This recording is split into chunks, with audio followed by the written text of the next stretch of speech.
Hello, welcome back to the channel, welcome back to miss Lazy's. তো আজকেও আমরা যাচ্ছি একটা মন্দিরে, তাই ব্লগটা সকাল থেকেই একদম শুরু করছি। স্নান টান করে রেডি হয়েই গেছি প্রায়, শুধু স্কিন কেয়ার যা করার বাকি। তো চলো চলো।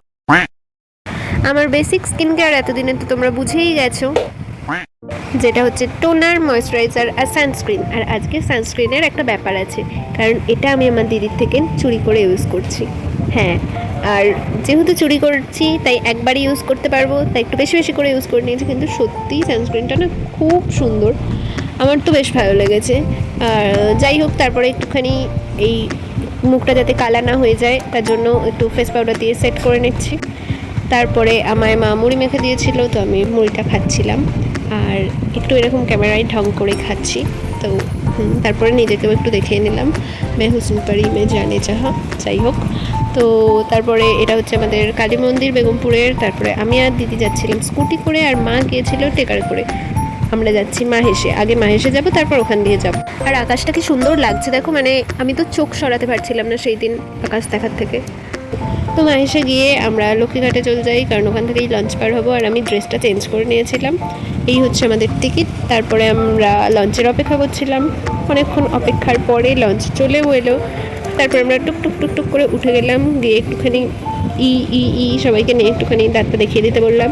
দিদিভাইকে ডেকে যাচ্ছিলাম, দিদিভাই ফুল ইগনোর মারছিল। তারপরে দেখলো, দেখে হাসতে বলছি, আর আমরাও হেসে ফেলেছি তখন। 15 minutes later. তো তারপর আমরা চলে গেলাম টিটাগড়, যেখানে আমাদের ডেস্টিনেশন। তো ওখানে গিয়ে আমি একটা ফুল গাছ দেখতে পেয়েছিলাম, মানে এই বোগনভেলিয়া, আমার বেশ ভালো লাগে। এইটা নিয়ে একটুখানি ছবি তুলছিলাম। আমরা এখন টোটাল উঠে গেছি, এবার আমরা যাচ্ছি হচ্ছে শ্যামসুন্দর মন্দির, খড়দা। আর কথা বলতে বলতে আমরা চলে এসেছি খড়দহ শহরের প্রাণ শ্যামসুন্দর মন্দিরে। অনেকেই হয়তো জানেন না, এই মন্দির প্রায় 300 বছরের পুরনো। 1700 শতকের মাঝামাঝি শ্রীনিবাস আচার্যের আশীর্বাদে ও প্রভু শ্যামসুন্দরের ইচ্ছায় গড়ে ওঠে এই মন্দির। খড়দহ সেই সময় বৈষ্ণব সংস্কৃতির এক মহৎ কেন্দ্র ছিল। মন্দিরের ভিতর শ্যামসুন্দর জিউর বিগ্রহ এতটাই জীবন্ত, যেন নিজেই কথা বলছেন ভক্তদের সাথে। প্রতি বছর রাস পূর্ণিমা আর ঝুলন যাত্রায় হাজার হাজার ভক্তরা এসে জমাট বাঁধেন। আমার তো বেশ ভালো লেগেছে, তোমাদেরও বলবো একবার হলেও যেও। আর সবশেষে আমরা চলে এলাম আমাদের সবার প্রিয় যোগু দাদার কাছে।